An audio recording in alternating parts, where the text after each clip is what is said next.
News 28 मराठीमध्ये आपले स्वागत आहे। आजच्या मोठ्या बातम्यांबद्दल बोलूया। वाड्यात महावितरणाचा शॉक, 24 तास उलटूनही अंधार, व्यापाऱ्यांना दुकाने बंद करण्याची वेळ, ग्राहक संतप्त। वाडा शहरात महावितरणाच्या नाकर्तेपणाचा करंट नागरिकांना बसतोय। दिवस रात्र विजेचा लपंडाव सुरू आहे आणि जनता अंधारात होरपळते। बुधवारपासून परळी नाका, मीनाताई ठाकरे नगर परिसरात वीज गायब आहे। विद्यार्थ्यांचा अभ्यास ठप्प, गृहिणींचे हाल, वृद्ध हैराण आणि व्यापाऱ्यांवर दुकाने बंद करण्याची वेळ आलीये। महावितरण झोपलंय का? महावितरणाच्या बेजबाबदार कारभारामुळे वाडा शहर अंधारात बुडाला आहे। बुधवार सायंकाळपासून परळी नाका व मीनाताई ठाकरे नगर परिसरातील वीज पुरवठा खंडित झाला असून 24 तास उलटूनही सुरळीत झालेला नाही। जनता हैराण, व्यापारी हतबल। कडक उन्हाळ्यात वीज गेल्याने विद्यार्थ्यांचे शैक्षणिक नुकसान होत आहे। गृहिणी, वयोवृद्ध नागरिक उकाड्याने त्रस्त आहेत। व्यापाऱ्यांना तर ग्राहकांअभावी दुकाने बंद ठेवावी लागत आहेत। इन्व्हर्टर, जनरेटरचा अतिरिक्त भुर्दंड सोसावा लागतोय। वारंवार वीज खंडित होणे हा नित्यक्रमच झाला आहे। महिनोमहिने वीज बिल येत नाही, आले तर अंदाजे आकारणी। तक्रार करूनही दखल घेतली जात नाही। लाईनमन, इंजिनियर फोन उचलत नाहीत। बिल वसुलीसाठी तातडीने येणारे महावितरण सेवा द्यायला मात्र वर्षानुवर्षे लावतं।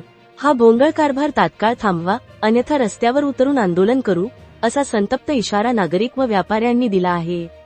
महावितरणाने तातडीने दुरुस्ती करून अखंडित वीजपुरवठा सुरू करावा, अशी एकमुखी मागणी होत आहे। वार्ताहर iNews28 मराठीसाठी कोऑर्डिनेटर वैभव आळशीच्या जोडीला प्रणय प्रभाकर पाटील, पालघर जिल्हा ब्युरो चीफची रिपोर्ट।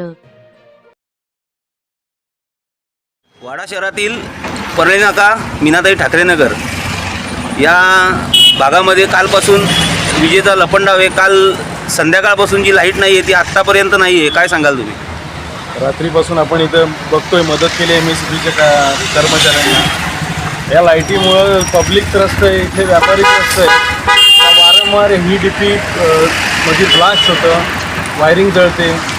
जुन्या डीपी आणून इथं बसवतात, तर योग्यरित्या चांगल्या कॅपॅसिटीची पॉवर जर रात्री लोक एसा चालवतात तर चांगल्या कंडिशनच्या जर यांनी डीपी आणून बसवाव्यात, जेणेकरून लोड घेतील।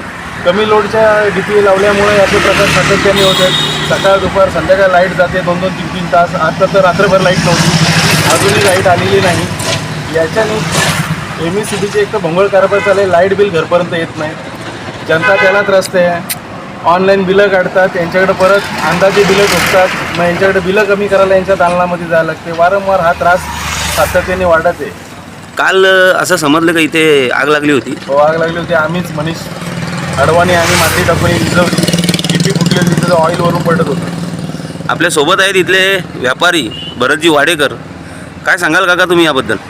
जवळजवळ एक आठवडा या भागात आज विजेचा लपंडाव चालू आहे। 1-2 दिवसापूर्वी सुद्धा डीपी गेला, त्याने आणून तो दुसरा लावला, तो कोणता लावला, काय लावला।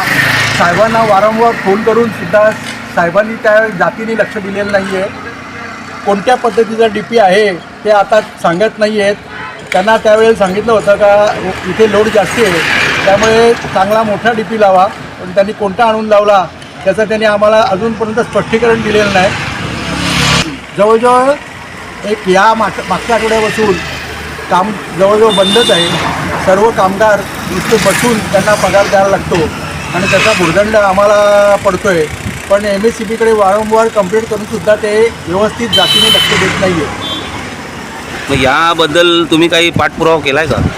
आता साहेबांशी 3 ते 4 वेळा फोनवर बोलणं झालं। आज सकाळीच असं ठरवलं का इथून साहेबांची मोहीम घेऊन साहेबांना किंवा मग वसईला जावं लागेल, असं आम्हाला या सर्व परळी नाक्यावरच्या सर्वांनी ठरवलेलं आहे।